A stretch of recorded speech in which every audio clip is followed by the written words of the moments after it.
Welcome back to another episode of the TNA podcast, Totally Not Appropriate.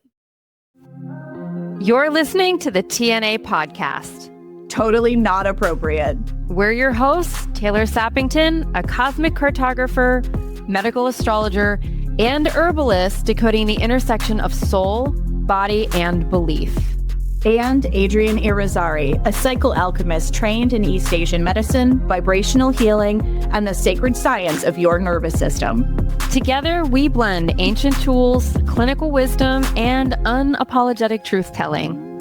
From main events to metaphysics, tarot to tonics, karma to cancel culture, nothing is off limits and everything is on the table. This space is for the boldly curious, the ones who crave uncomfortable conversations, crave deeper insight, and are done pretending that they don't feel what they feel. So turn it up, tune in, and don't say we didn't warn you. Welcome to TNA. Adrienne, how you doing? I am doing so much better. Swimmingly. I mean, it's 17 degrees here, so that's not great. But all in all, I feel like we might not have hit Chinese New Year yet, hitting the year of the fire horse. But man, the 17th, correct? Yes. And January 5th hit, and it's just been bang, bang, bang, bang since then, which is wild to me. I'm like, whew, if this is foreshadowing what the year of the horse is going to feel like, this year is going to fly, man. It's already flying. I just feel we're not going to go down the rabbit hole of time. I'm already mentally, quietly reeling myself in, but what is time? I look at these years, and did your parents ever used to say years just seem to fly by the older I get? Time just passes very quickly the older I get. Yep. And as a kid, you're yeah, whatever. It's like watching paint dry. It feels like forever till summer breaks here. And then summer break feels fast. And then you go back to school and it feels forever to be in school. Yeah. But I hate the word older. But the quote older I've gotten, the more relevant that seems to become in my life. Or so I notice it. Time is a very weird thing. Time is a weird thing. And I could definitely say that stepping through the last 2.5 years of my life, I realized that, okay, let me back up. All of us kind of lost time. With COVID, right? Mm-hmm. So we were referring to things that actually had happened 2 years ago when we were saying last year, because we had this weird ambiguous year that completely threw off everybody's biorhythm. Can I just are you seeing that they're now talking about on world stages? Is this going to get me in trouble? They're now talking about on world stages that COVID was an exercise of manipulation and control. Ooh, no. Yeah, I should send you some of the things that I'm starting to see. I can't wait to hear it now. Conspiracy theorists, just give it 6 months, babe. Between truth and conspiracy theories. So it's fine. You want to label me that? That's fine. Where's my tinfoil hat? I should have one for next time. I was made out of aluminum foil. You're witnessing people on world stages start to talk about how COVID was a manipulative exercise. And there's so much ambiguity around point of origin still. I think I feel very confident as to what I think the point of origin of that was and all of the tomfuckery that went along with it, but it's very interesting to witness what people are talking about now. Yes. And our chronological timeline has been so dramatically skewed since 2020. Yeah. Because of that. And then we started feeling some level of normalcy or new normal. Maybe new normal is a better way to word it, because there are things that never went back to the way that they used to be. No store around here is open past 8 or 9 o'clock anymore. I kind of love that though. I do and I don't. Yeah. I mean, when you've got teenagers that have practices until late and you need to grab not in that chapter yet. So yes. Okay. That type of stuff is irritating, but I just have to plan better, essentially. But then I got pregnant. Mm-hmm. And I was pregnant at the end of 21. Mm-hmm. And I had a miscarriage because I got the Delta variant of COVID. Mm-hmm. And I miscarried at 10 weeks, which was horribly traumatic for me. And then I was in a grief fog until July of 22. Yeah. and I got pregnant at the end of 23. So like my whole sense of time is what I've walked in the last like 5 years is horribly skewed. And I realized that I've been saying things recently where I'm like, oh, well, before I got pregnant, holy crap, because of 9 months of pregnancy and then like a whole year of postpartum, like the first 6 months, you really don't remember anything. And I don't care what anybody says. And trying to run a business with like fumes after you had a baby. I am now looking back and realizing, wow, like from a business revenue standpoint, I can't benchmark off of anything like in the last 2 years because I was pregnant and I went on maternity leave, or I was recovering from maternity leave and I had limited bandwidth. So I have to look back at 22 in order to do any sort of projections or benchmarks. So like, time is a really elusive, crazy creature for me right now. Sitting in 26, like we hit January 1 and I feel like I blinked. And now we're like almost to the end of January and we're stepping into February. Yeah, it's really interesting. And I think it was January 2nd, January 1st. Like I woke up that day and like things just felt weird. I texted my mentor and I was like, what's happening with time? It was noticeable to me. Like it was like it would go slow and then hours would collapse. And all of a sudden we would lose 2 hours or what have you. And I don't know if anyone listening or you, Adrian, you follow like the Schumann resonance and what's going on with the solar flares right now and the heartbeat of the earth. Essentially, the Schumann resonance is what measures the electromagnetic field of the world that we live on. So if you think energy isn't real, bring yourself out of the ice ages, please. Like, come on, come meet us in reality. And that's a lot of people who are like, oh, it's still woo. What are you talking about? It's science and it's measurable. Right? Like you can literally measure the heartbeat of the earth, so to speak, you know, but the Schumann resonance has been crashing, going completely blank, bringing strong waves through. It's just been wild to watch. Here we are in a tangent about time, but time has just been very strange for, 2026. And I feel like we've been in 2026 for 5 years and then also 2 minutes. I feel like 25 was 100 years long and so far 26 has been fast. But this goes back to what you said in a previous episode, though, about where I sit. Because I am an Aquarius. My birthday is February 1st. And we have a few really large transits coming up. Like February is going to be big, y'all. Watch the Federal Reserve. February is going to be huge. Watch the Federal Reserve. That's all I'm going to say. Yeah, money's going to change. Like I think a lot of people, money's changing for a lot of people. It's interesting to witness my relationship with money change, but it's interesting to listen to other people talk about money. You know, like I went out to lunch this past weekend and just listening to everybody talk about finances and like what it takes to live. I'm like, oh, buckle up, buttercups, because things are about to shift like drastically in a way that we've never seen them in our lifetime and we'll probably never see them again this year. Yeah. But what was I saying before that? Because then we went on money.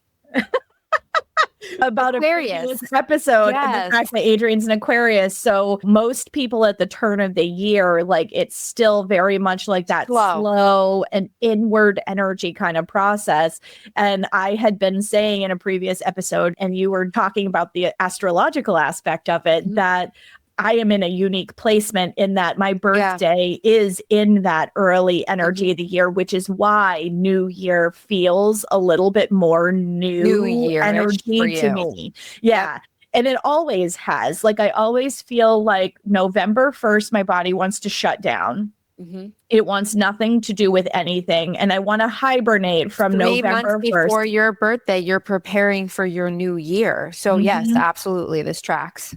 Yeah, well, and it stinks because we're going into the holidays and I don't want to anything with anyone. And it's not that I don't love family and friends and all of those. The fact that you have to continuously put that disclaimer out, though, like makes me want to choke myself. Sorry, I don't know how else to put it. Like I'm so over disclaimers. If you want to not read between the lines, that's your problem. Yeah, I mean, it's hard to articulate to my family, though, because I'm the only one really that's placed this way. Yeah. And so for me, like my husband's birthday is November 15th.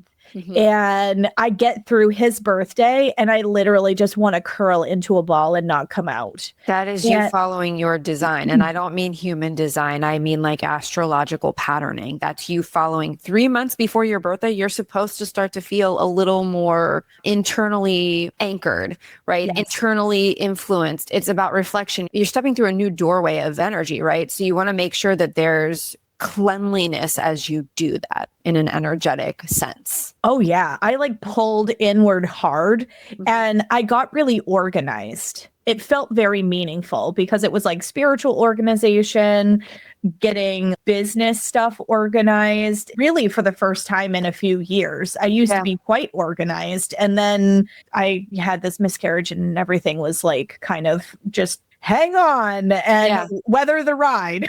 you know? So I felt very clear for the first time in quite a while, which was really, really lovely. And then like energetically, like we hit January 1 and I keep saying like, this is not the new year, new you kind of energy, but it felt that way to me. So again, like most of January has just gone in a flash. And you're stepping into a really prominent year too. Like you're stepping into a major transitionatory year in terms of like cycles as well too. Guys, if you're in your late 30s and you literally wake up and go to bed most days going, what the fuck? Please know that one, you are not alone. There are many of us waking up and going to bed saying, what the fuck? Okay. And that's just the tone of this chapter. Yeah. There is no getting out of it. And I don't know about you, Adrienne, but the more I try to force myself out of it, the deeper I go into it. So I've stopped trying to force myself out of it. I've stopped trying to make sense of things that absolutely make no fucking sense to me. I've come to find that I actually can't live in my mental field the way that I used to. Yes, 100%. I resonate with that deeply. I can say as somebody who's been in my late 30s and I'm now like on the doorstep of my next big 7-year transition, which I can already feel entering the door. I spent a lot of those years, and I think some of it has to do with I had to have the miscarriage then because of where I was in my timeline, my personal timeline, right? I think I had to get pregnant with my son when I did because of where I was in my personal timeline. I really believe, like looking back at my late 30s, there was a lot of what the fuck happening in my head. And the more that I fought it, the harder it became and the harder I fell. And the more I learned to surrender to it and just be like, the only thing that is predictable is ceaseless change. Yep. I found that things would gel. And I mean, this collaboration, this incredible podcast came out of that being batted around by the waves, like where I was. And so saying this as somebody who is stepping into 42, okay, my late 30s were a wild fucking ride, guys. And it wasn't because of anything I did or didn't do or whatever. Like it was just what needed to happen. And I needed to really learn the art of surrender and being able to get into empty presence and really listen to what it is that my body is saying. Because she's brilliant. Most of the time we try to cerebral our way through things because we think that's your mental field. You try to logic, reason, think your way through things that are meant to be felt. And sometimes even the emotional body isn't where you're meant to be at all. Like, I mean, so yes, to everything that you're saying. It really does make a lot of sense. Like looking at where I'm going from a Chinese medicine standpoint, your body moves in 7-year cycles. We've talked about that over several different episodes. We've referenced that. So 35 is a big benchmark. For me, I didn't feel that 35 change until I was closer to 38. But I can tell you 38, 39, 40, and 41 were like, what the actual? Yeah.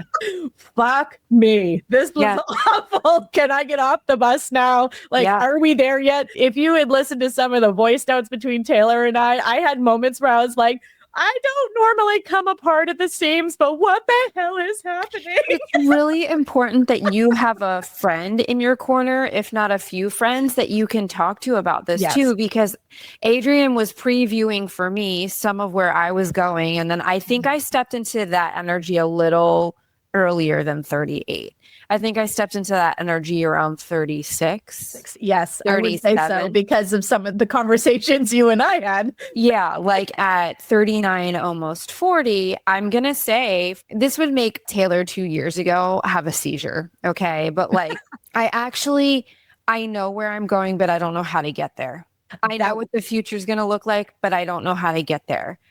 I'm getting comfortable with all of the things that naming and claiming all of the things that I bring to the table that have literally from a societal standard and expectation been things that I have been expected to hide because they don't fit into a patriarchal linear logic box, right? Aquarius, we're moving out of that. We're moving out of that in the age of Aquarius, guys. Like, so the standard corporate 9 to 5 is going to die in this chapter of life. The way we make money is going to die in this chapter of life, right? The money we know it, as we know it, is going to die in this chapter of life. There's a lot of things that are coming to a natural cease, right, in this chapter of life. But yeah, this has been that you need friends that you can talk to about this that understand maybe from a foreshadowing foresight perspective so that you can get through it with your sanity intact, because we don't talk about this enough collectively. This is one of the invisible burdens of being a woman. Yes. And I know from the women that I work with that there's a lot of questioning in this stage of life. Like, am I in the right relationship? Am I in the right career? Yeah. You know, there are things that just don't feel aligned to me anymore. And to your point, I know where I want to go. And I feel like that was the theme for me last year is I can see where I am going, but I don't know how to get there. And I deeply resonated with that statement because I feel like that was pretty much the theme of last year. I mean, just think about some of the conversations that we had. I was like, Taylor. And out of all of those conversations, because for me, I'm an external processor. I have to be able to talk things out in order for my brain to like. I think that's a lot of women. It is because women are verbal. Yeah. It is a lot of times because women are verbal. And not in all cases. I have a daughter that is very much an internal processor, but like vast majority of women, they're external processors. So again, having your sisterhood, having those key people that you can have these conversations with is really, really important for your nervous system, as well as for you being able to problem solve and work through the things that you are going through on your journey in your life. And I finally came out the other side of 2025 with learning how to surrender and not trying to mentally control the situation, right? Because we do that for safety. We do that because that's what we've quote unquote always known. But when we turn towards that body wisdom and we allow it to speak through us, there's a whole bunch of really brilliant things that come through that maybe your brain had never thought of yet. Yeah. You just had to be quiet enough to listen to it. And I came out the other side going, I'm a psychoalchemist. And some of that came out of talking it out through voice notes with Taylor and other people. But really, like, I finally had a phrase that resonated deeply with all facets of what I do for work. And up until that point, I had spent a couple of years trying to figure out how to articulate this really cool shit that I do. Right. But I didn't have a label for because the label really doesn't exist. Welcome, Aquarius. And so in this surrendering process, that clarity finally came. So to Taylor's point, the less I fought it and the more I allowed. And honestly, my best thinking is done while I'm walking. Dear God, if you have ever watched any of my videos on social media, I cannot be still because if I'm sitting as an Aquarius, you can't. In my future practice, when I'm finally working with people, and you know, I have a small, tight-knit community of women who are growing with me. Some of them are not coming with me. That's fine. Like my work no longer resonates with them. They've gotten what they've needed. That's fine. Like where I'm going is deep and rich, and I only need and want the people that want to be deep and rich. Like that's it. I don't have the bandwidth to do shallow strokes anymore. It's exhausting to me to be like, yes, let's talk about this protocol. I ain't your practitioner for that.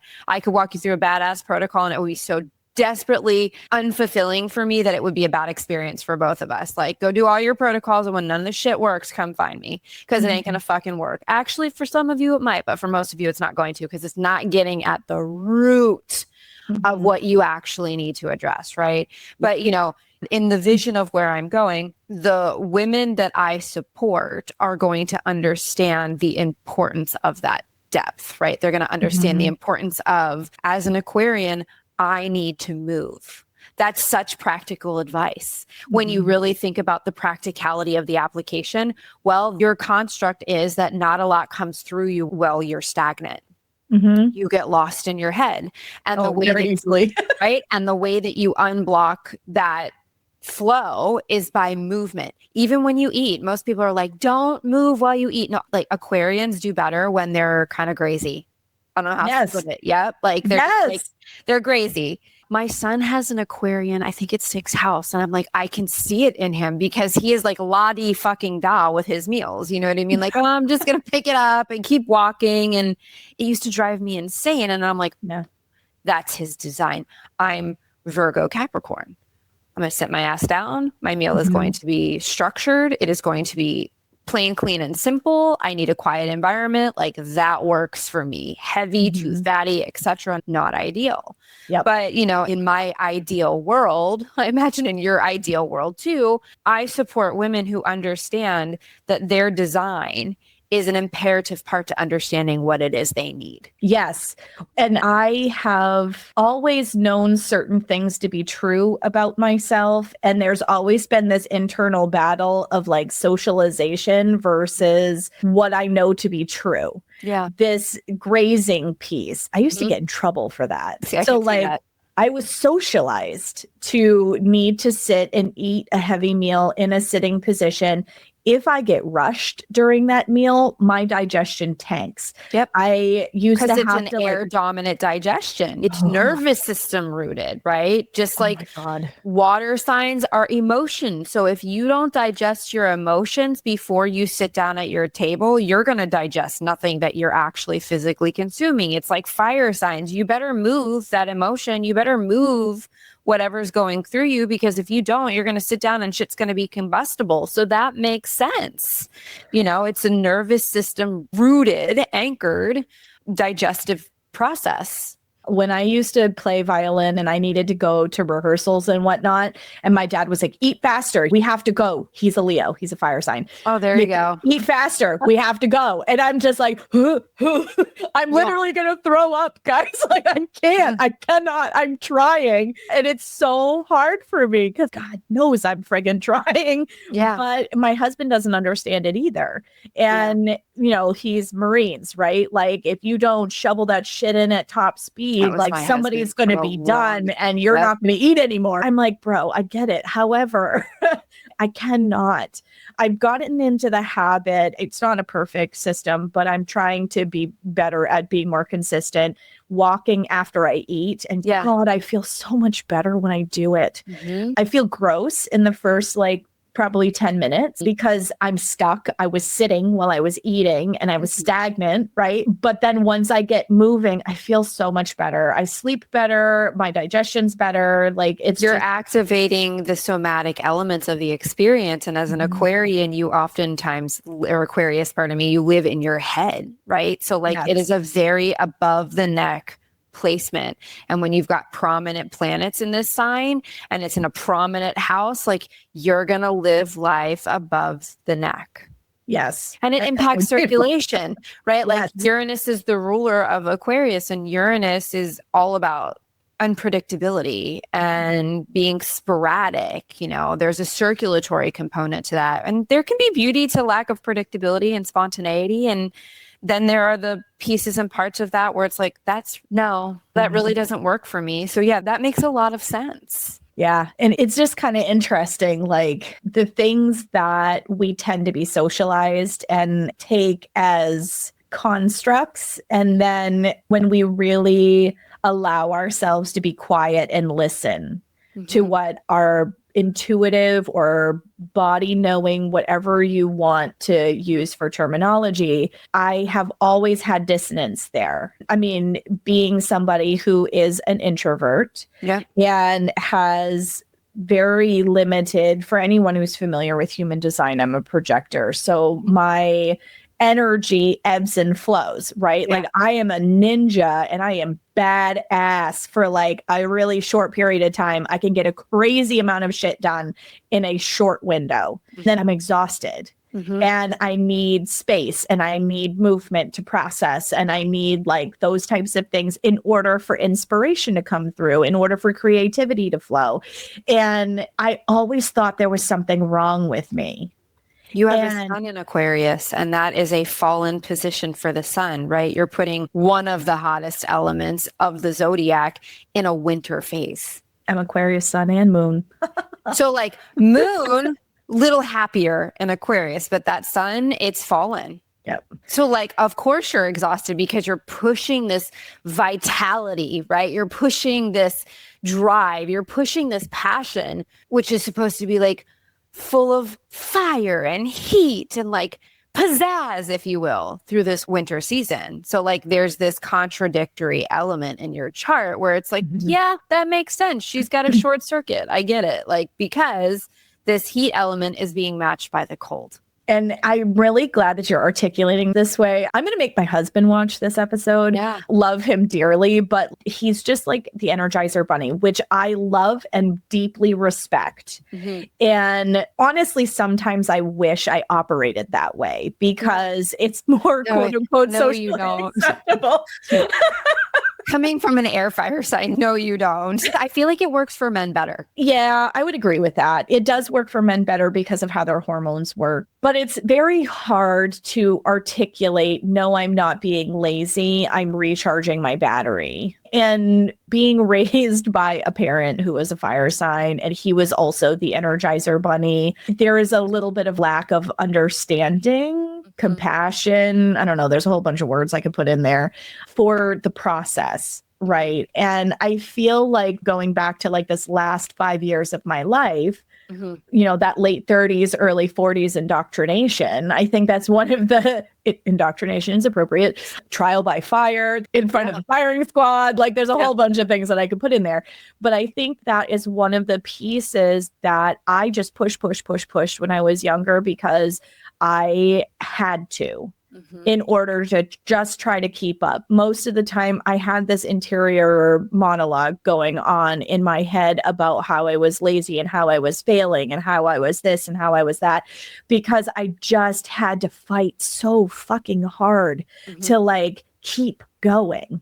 And then the chronic illness started and like because I was pushing too hard, right? And I didn't give myself any love and compassion. Like if I could go back and hug my 20s self and go, it's okay, girlfriend, it just means that you move through the world differently. I really wish I could because I felt very much like a failure at all times.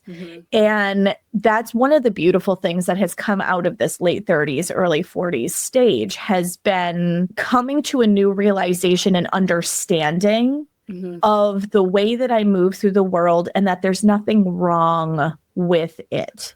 It's learning how to work with it. And this is why I love what you are offering people now, Taylor, because, you know, your Align and Thrive report brings so much insight. This is how you individually move through the world, and that's okay. I don't know. When I got mine, I felt like the clouds parted and the sun came out because I'm like, this feels hard because it is for me. It isn't because I'm not doing enough. It's because I'm trying to push a boulder up the hill and my body's not meant to do it like this. It doesn't mean I can't do all the same things other people do. I just have to do it differently. We all have that thumbprint too. So I was, you know, I was having this conversation the other day, but what do most people come to you, come to me, come to most people they're hiring outside of a physician, even go to their physician for to answer what questions? What do I eat? because nothing fits, nothing feels good. I'm not doing well with food. How many times a day do I eat? How do I move my body? Where am I stagnated in detoxification? And what do I need to do about that? Why am I holding on to parasites? What's going on with me psychologically behind the veil? Like, what else? Am I missing anything? Like the big questions. Yeah. Why is my sleep crap? Yeah. Like, why does my period feel wonky? And guess what? Your natal chart can clearly answer every single one of those questions. And it can give you steps. Here's where most people shit the bed.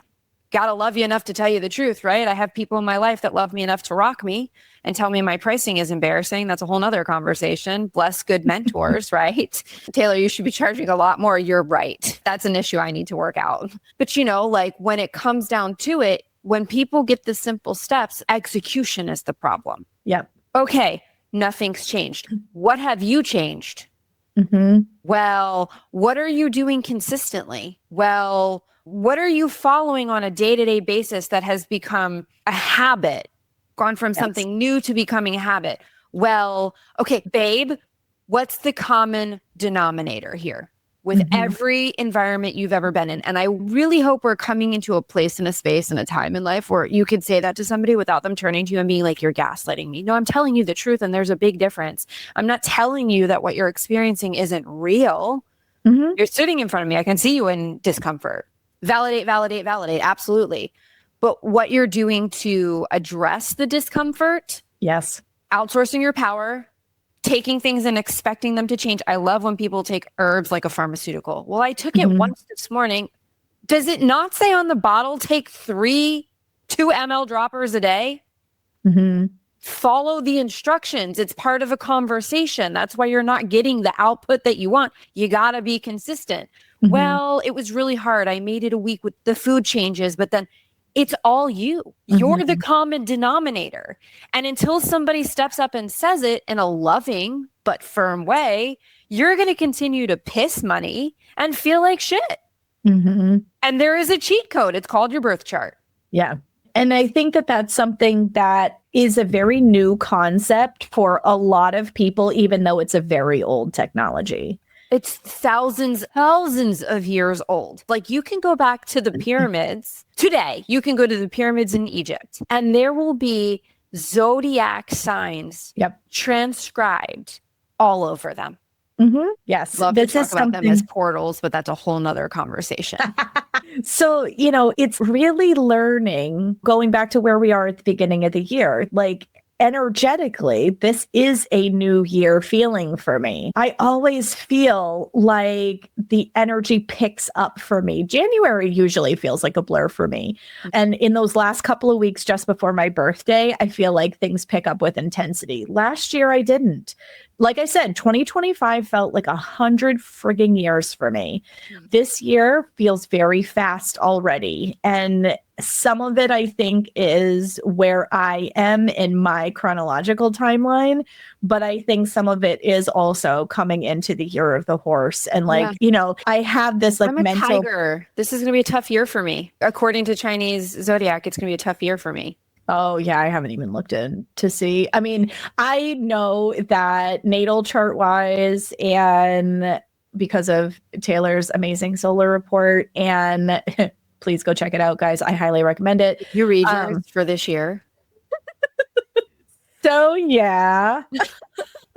I've gotten so many messages from women that allowed me. It's such a privilege to sit with a chart. I had a blooper last night. I was telling Adrienne before we hit record, I was like, what a newbie move. Like what a amateur move. I had like 4 charts pulled up all at once. I was trying to read 1 chart at a time with 4 charts pulled up. I cross-referenced multiple charts. It was a fucking disaster. It was such a teachable moment. Like Astro 101, work with 1 chart at a time.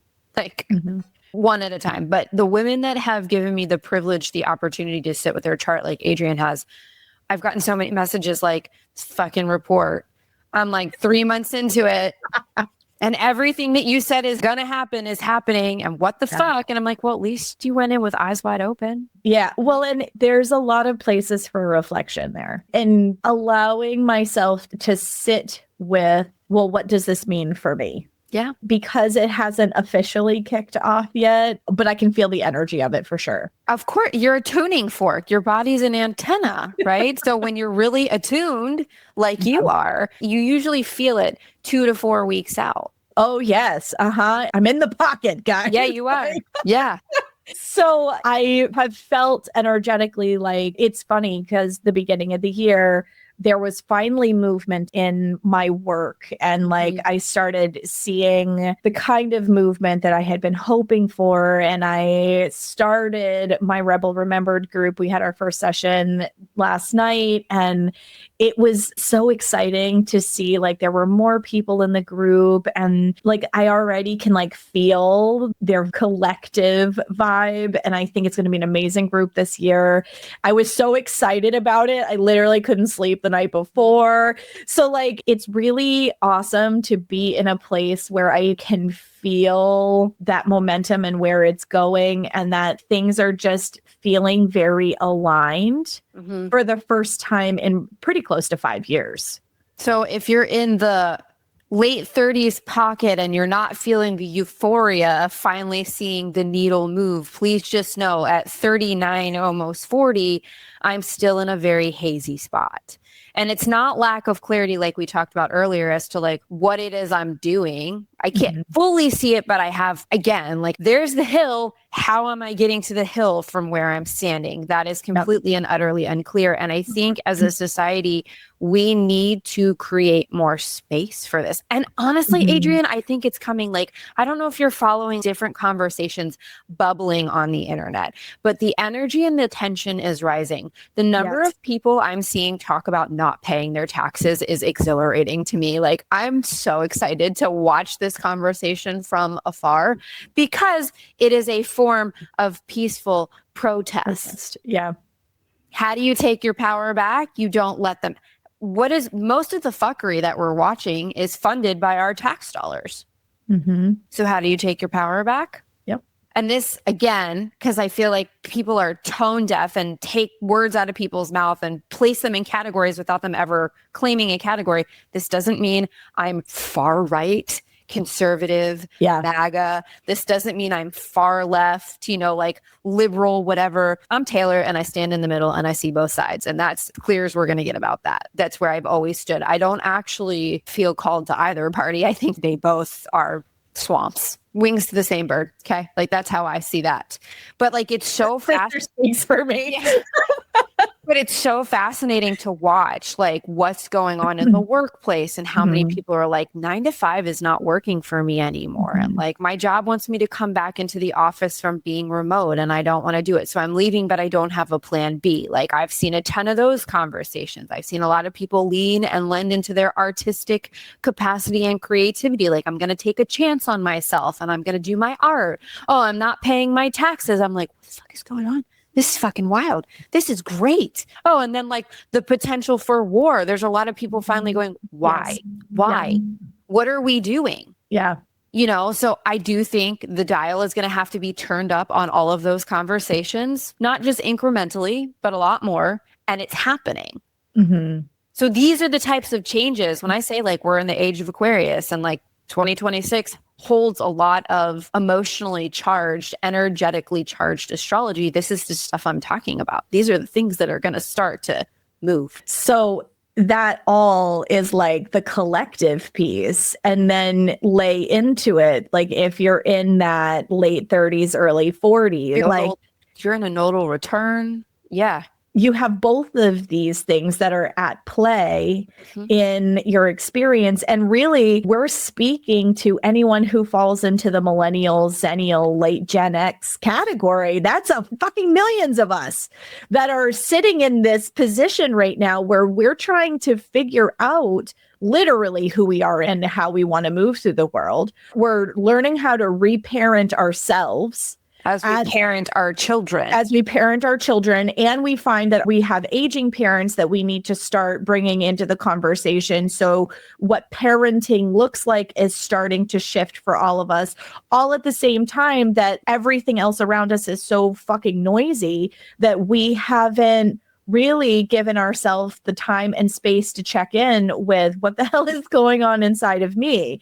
And so, I think this conversation is actually like really beautifully timed. One, because of where we are in the calendar year, but two, where I sit in my like chronological time experience. All of my late 30s and early 40s feel like that blur that Taylor was talking about. There was a lot of unknowns, but collectively, as well as in my own life. So I know a lot of you listening can resonate with that if you're falling into the same age bracket, right? Yeah. Or even if you're coming into it. And then, I'm stepping into 42, which still feels surreal to me because I keep telling people I'm turning 40 because again, it's that weird feeling with time because of how bizarre things have been in the world around us at large. And then looking at what's been going on individually in my own life, it's like, wow, I'm going to be 42. I'm hitting that next 7-year transition in traditional Chinese medicine. And my natal chart is literally talking about the same themes that Chinese medicine would say, hey, you're starting your yin decline. Like, this is the benchmark where you begin your steps towards your non-bleeding years. And if you look at my natal chart, I'm sitting at that crossroads. There's an arc in your chart. Yep. Yeah. And it gives you some flexibility, right? Like, guys, I do think that gals, I should say, there is a point in our life where our period gets loud because it's like, these are your last few years to try. And I want to make sure I got your attention. I did send Adrian a message the other day, though. I have a yin deficient presentation and it's pretty staple. Like, it's a staple. Adrian reflects it back to me. My acupuncturist reflects it back to me. Like, it's a staple. I'm air. I have very little water and even less earth. Okay, so I'm air and fire. That's awful for yin deficiency. I don't know how else to put it. You burn which means substance. Right. I collect substance. I pool substance. I don't redistribute substance. And I probably don't make it all that adequately either. Right. That's an area of continual support for me. But I said to Adrian the other day via text, I have some months I'm going to be so terribly sad when my period stops coming. I think I've said that before. I will say it until the day she stops coming. And then I will probably have a little funeral for my period, you know, because it's grief for me. I said to Adrian, some days I just wish I could go to hot yoga and not have to time it and get cupping and not have to time it and steam and not have to time it all around my period because it's so sensitive. So Taylor and I are literally two sides of a coin, right? Yeah. I'm the opposite side. I am cold and dense and built like Brunhilde, and I cannot convert weight for stagnation. Fuck all. And it doesn't matter. And it's so frustrating because it doesn't matter what I eat. It doesn't matter what I do. It doesn't matter if I exercise enough. None of that. It's like if my nervous system is overloaded, that shit sits on my body. It doesn't freaking go anywhere. And in a modern world, it is really hard to create enough space for it to drop. Generally, I lose weight when I'm on vacation. Yep. I think that was intentional. I think, we could go back to the Rockefellers. We could go back to the industrialist influx into medicine. Like, I think it all just really comes to a head with that period in time where we pulled women out of the house. 6-day work weeks became normal. Longer hours with less pay was also normalized. Like, do we realize that we're all adhering to rules that we have no idea who made them? It's kind of like, who the fuck made these rules? I saw this really great post yesterday that 1846 was the year that women's bodies and the expression of being a woman began to change. And then like after 1846, women going into the workplace and having 6-day work weeks and also being expected to have a baby, make dinner, go to the grocery store. And fertility issues started happening around that time frame because we were no longer out in the light, able to regulate our biorhythms to natural 70 hours outside. 70. I can't imagine it. I would love my that. God. But I Yeah, can't imagine right? it. This is why I love being at camp all summer. 70 hours in a week is what we used to spend outside. We're lucky if we get 4. Yes. In today's world, Work world, yeah. you know, and I'll encourage people, like, even if you work in a big office building, go for a walk at lunch. Like, take that's 10 the minutes. kind of shit, though, where people are like, Mer. And I'm like, if you're unwilling to take 10 minutes to go outside to regulate your biocircadian rhythm, you're never going to fucking get better. Sorry. You're never going to get better. You're going to hit a benchmark. You're going to hit like this place where you forever sit because you're unwilling to do simple shit. Sorry, this makes me so angry. Well, not in their defense, but in perspective, it doesn't feel like simple shit because we have the demands of the modern world saying you don't have time for that. But how long are we going to cowtail to it? Like, I think I'm at this point where I'm like, okay, and smash it. But that's where I feel like some of the energy that's coming this year is going to change that narrative. We got Neptune going into Aries. We got Saturn going into Aries. I have a moon in Aries. Buckle up, buttercups. Like, fire's coming back and I love it because we've been in a soft girl era, which is very foreign to me. Like, I don't know where I live. Fucking shit, fucking fish out of water. Like, I can't breathe here. You know what I mean? Like, I don't know how to operate in this place. And we're finally like infusing some fire back into the collective energy. And I'm like, let's go, you know? And I find that so funny because you said earlier about I'm done with disclaimers because so done with disclaimers. Adrian and the politician over here was saying it with disclaimers. I literally had a client say that to me the other day too. What? It was the way that I was wording it. I was like, if you want to work with me, because it was a new person. And she goes, well, I'm on this call. You can assume that I'm going to work with you. And I'm like, but I can't. And I explained to her, because she does do business coaching. This is part of what she does. I said, but I can't explain. And I gave her why I say it that way. And the responses I've gotten in the past when I haven't said it that way, well, you're being very presumptuous and blah, blah, blah, blah, blah, blah, blah, right? And it's just funny that you said what you said, because that's the second time. Okay, talk about synchronicities, guys.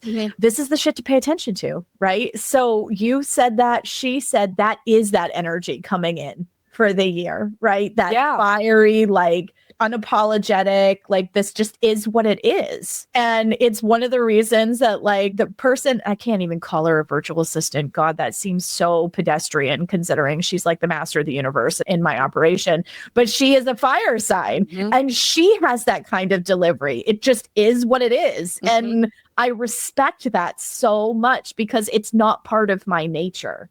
But we need the balance for me. Yes. Right. Like I need the balance because I've been told that I am angry. I'm like, no, I'm just passionate. I have been told like, why are you yelling? I'm not yelling. I'm not yelling. I'm not yelling. I don't know what you're talking about. I'm not yelling. You know, have y'all ever sat at a dinner with an Italian or ethnic family or somebody from Europe? Like I would have fit much better in those cultures. I'm kind of like, okay, so I'm here in America where you're supposed to be seen and not heard. Like, okay. That's just not part of my makeup. And this whole like, well, you know, like it's hard. Yeah, but feeling like shit is hard too. So choose your fucking hard. Well, getting out for a walk for 10 minutes is like something that I don't set an alarm. Yeah. I don't care what your excuse is. Like, I just don't. The reason you're stuck is because everybody else has been like, wow, they're just full of excuses. And maybe there's something there from like a psychological perspective that needs to be, you know, it's not like I'm like this with everybody. I only push when I know that it's appropriate to push because you have to take somebody's psychological presentation into consideration. You know, it's a lot of inquiry with the people that I support, but I absolutely cultivate relationships where we get to the point where I'm like, all right, you're not going to like me for the next 5 minutes, but eventually you're going to love me reflectively. So are we ready to do this? Yes. Okay, let's go.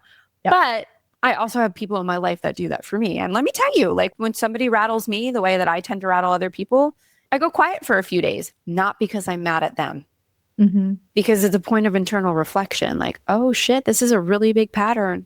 I really need to fucking look at it.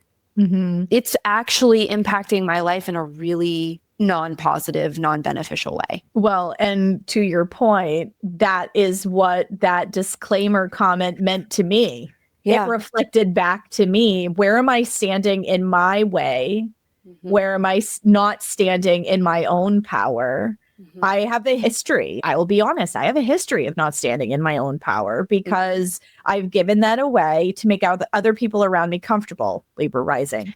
Also, many women just conditioned to do that, period. Yes, 100%. And I see that a lot in my practice. And I talk a lot about advocating for yourself, and yet this is still something that I'm actively working at myself. Of course. So it's just interesting, though, when you really listen to what is being reflected back to you. These are places and spaces for growth rather than taking them as criticism or negative. It's places to get curious. And especially when you're in this phase of your life, the more you can get curious, the more ease there will be when you're in that muddy, like, I don't really feel like I have direction phase. Because I can say, as somebody who feels a little more like I'm coming out the other side of it, I don't have it all figured out yet, guys. Like, stay tuned, keep listening, and subscribe on YouTube because you get to see all. There it is. Yep. So, but truly, like, I feel a little more like my head is coming out of the water this year than I have for the last 5 years, which is really positive and feels kind of good for a change because I literally have felt like I've been drowning. And not because, like, I have a bad relationship with my partner or we've been navigating teenage stuff. And sure, that puts like bumps in the road in terms of communicating with your partner. But I literally sat all my teens down the first week of January and I was like completely unapologetic. Here's where the rubber hits the road. If you do your chores, you get to go places. If you're not an asshole, you get to go places. If you do not meet one of those two criteria, you are here. And the longer that you are here and the longer it's hard for you to do these things, the more I'm going to take things away from you until you figure it out.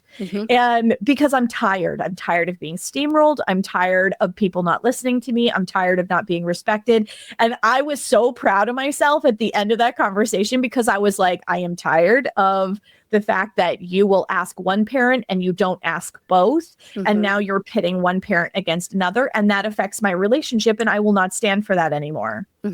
And my husband stood there in solidarity and he occasionally chimed in, but he just let me roll. And I felt so empowered by that conversation. But I couldn't have done that 2 years ago. I was still too muddy. And where I was in my own journey. And here I come roaring out of the closet at the beginning of January. I'm like, no, rubber hits the road. No more bullshit. It's very black and white. Let me make it super clear for you teenagers. You do the things. You're not an asshole. You get what you want. If you don't do one of these two criteria, then you don't get it. That simple. Are we cool? Are we clear? All right, great. Go unload the dishwasher. Right. Well, and I think it's interesting too that like astrologically, we go through these major transits at just the appropriate time. So like your Saturn return is really messy, but you're transitioning from your 20s, which is supposed to be completely and utterly experimental, to your 30s, where there's a bit of maturation, right? And then you go through your nodal return, where your chart is like, I'm going to shake everything you think you know about yourself up. And what's supposed to stay is going to fall to the floor, and what isn't won't. Right. And then you move through, I'm going through a Saturn square right now. Okay. Saturn square, literally, it's like, sit here and figure out who you are and what you represent. And you're basically like belted into the chair while we shake you. Like figure it out. So like a lot of my transits right now, I just constantly defer back to my birth chart because I'm like, life feels very confusing and sometimes utterly depressing. Now, depressing is not a part of the chart, so to speak. It's an emotional response and my emotional body collapsing. My emotional body is the loudest body, right? Like my mental body used to be. Now my emotional body is literally the barometer for everything. I'm learning how to navigate that. And I get a lot of collapse, but I know once I've collapsed, right, I have now moved into a story. The physical sensation's 90 seconds at max. Give yourself 90 seconds. You're describing the last few years of my life. So like it's me just learning how to navigate these transits and going like, it's okay. You're not supposed to know right now, even though society's like, you didn't have a 6-figure year, you know, like you don't know what you're doing. You're not constantly growing. what the fuck? Go walk in a garden. Does anything constantly grow? Even in Florida, where the conditions are appropriate for pretty perpetual growth, things die. Soil settles. Seeds have to be replanted. So this whole really unhealthy notion about how we're supposed to be showing up in the world, which is linear and it's constant growth and it's always in summer, is also dying. And I'm so here for it. Yep. And I don't know if anybody knows this, but death isn't always a pleasant experience, you know? Cardiovascular arrest, let's just say like a cardiac arrest, that's like 20 to 60 seconds lights out, depending on what type of arrhythmia you're presenting with, right? It's like, you don't feel it. That's a lot of, I died in my sleep. You could die next to your partner and they not even know it. It's like literally like that. If I'm going to go one day, please let that be the way. Literally up, down, you know. But for the most part, people who are transitioning through death are uncomfortable. That is why things like morphine are utilized to palliate the experience. And when you're alive and your eyes are wide open to it, as all of us are collectively, it's really easy to want to put your head in the sand and not participate in the collective deaths that are going on. And I'm going to encourage you to pull your head out of the sand and lean in. Yeah. Because your life is going to be better for it. I promise. I know it doesn't feel like it, but I promise. And the world that you're leaving for those that come after us is going to be better for us or for it. You know, like it's really, really important that you actively participate in the collective deconstruction and death of everything that we've known for the last 250 years. All great empires fall. Yes. And then they rebuild in a different configuration. Yep. And like, I'm so fucking lit up. Like the kids coming in, you know, like we could get into a whole conversation about like the kids come. Earth was put on evacuation notice in 2010. We have about 200 years to figure our shit out. Yep. So if you got kiddos and those kiddos are going to have kiddos, like somewhere along the line, your family line is going to feel the impact of what you choose to do or not do today.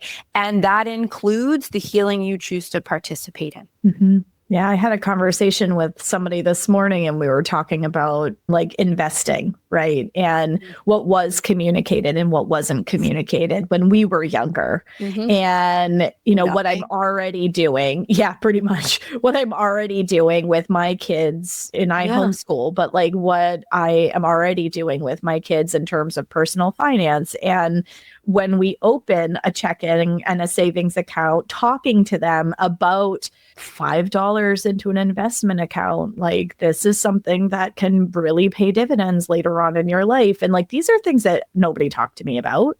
Balancing a checkbook, budgeting, making sure that you understand, like, even when you're buying a house, like how property tax is going to change, what exemptions you have in the area, you know, whether or not you want to look at renting, which I know vacillates, or, I mean, look, when you own a house, something always needs to be fucking fixed. Yep.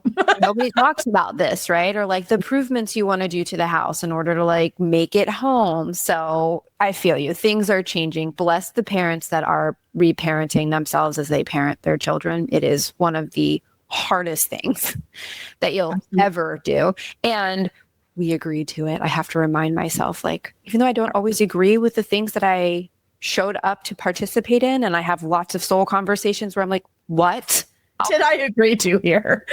This is why sense to my human brain. I'm sure you have your reasons, right? But like the further you get into the journey of 7-year cycles, your 40s, your 50s, your 60s, the clearer it becomes. That is the gift of playing the game, right? You keep playing the game and you get closer to the gift, and the gift is revelation. And the revelation further allows you to anchor into yourself. That's the gift. And as somebody who is standing on the doorstep of 42, I am finally starting to begin to see the gift. Yeah. So like it's on the horizon. He's saying it for me because I'm still, it's an interesting place to be in life, you know, to see the hill and be like, especially when you're like an action, go, do kind of person. And you're like, the hill is there and I'm here and I see nothing in between. Yep. And normally I would run at that hill. All I want to do is run at that hill. I'm like, get me there, you know? And it's like, but there's no path in between and I have to pave the path and I can't do it any quicker than I'm supposed to. Yes. Force does not work these days. Yes. And I would say that is a collective theme late 30s through your 40s. And the more you try to push, the more symptomatic you become because your body goes, nope. Yep. Your body goes, nope. You used to be able to force your way through shit, and now you can't. Sit down, girlfriend. You need to figure out a new way to move through the world. And if I have not learned that in the last few years, like, holy crap. And your job is not to redirect it to the emotional body and exhaust that. Your job is literally to come at it from a new, more evolved, more mature, more self-aware perspective. Acceptance and surrender are like the two things that really come to mind. So my word for last year was surrender. And I mean, stillness. You just remind me of that as we keep going. Well, and I thought really and truly that word kept coming to the top of my mind because I was in the early stages of my postpartum recovery after my son. And so working within what I actually had the capacity to do. And yes, that was a piece of it, but there was a much bigger piece that I didn't realize was under the surface, which was actually more a surrender of who the fuck are you now? Coming through the birth portal. Oh, you mean death and rebirth? It's painful. Yep. So, well, this was supposed to be a podcast on like the invisible labor of women. And I actually think it turned out to be a really beautiful conversation. So we are on YouTube. You get to watch both of us in this Hot Mess Express. I think we're fun to watch. We have good energy with each other. I've been told that multiple times. So you get to watch this on YouTube if you so choose. I'm working on a creator's account for Spotify, so video pops up there. And if there are topics that you want to hear from Adrienne and I, like astrology, acutonics, steaming, herbals, esoterics, whole contracts, like we would love to go in all of those directions. So just, drop us a comment on YouTube. Maybe Rizzo can clip this and put it at the beginning of our YouTube videos. Watch the whole podcast. We've gotten some crazy comments from people who just watch a short and make assumptions. So yes, watch the whole episode, guys, because often we will answer a question and provide historical context, all that kind of stuff into what it is that we're saying. But it really is a statement of where we're at, right? Culturally right now. Can you just go a little further than 3 seconds for the love of fucking God? Like, please don't be the norm. Don't do mediocre.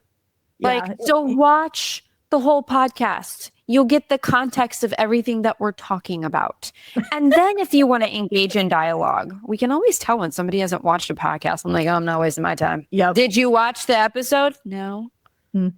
Yep. Okay. I made assumptions based on the short. And a lot of people respond, and that's how news is done these days. That's how rumor mills start these days. Like, it's because things are taken out of context. So definitely watch the whole episode. Check us out on YouTube. Subscribe.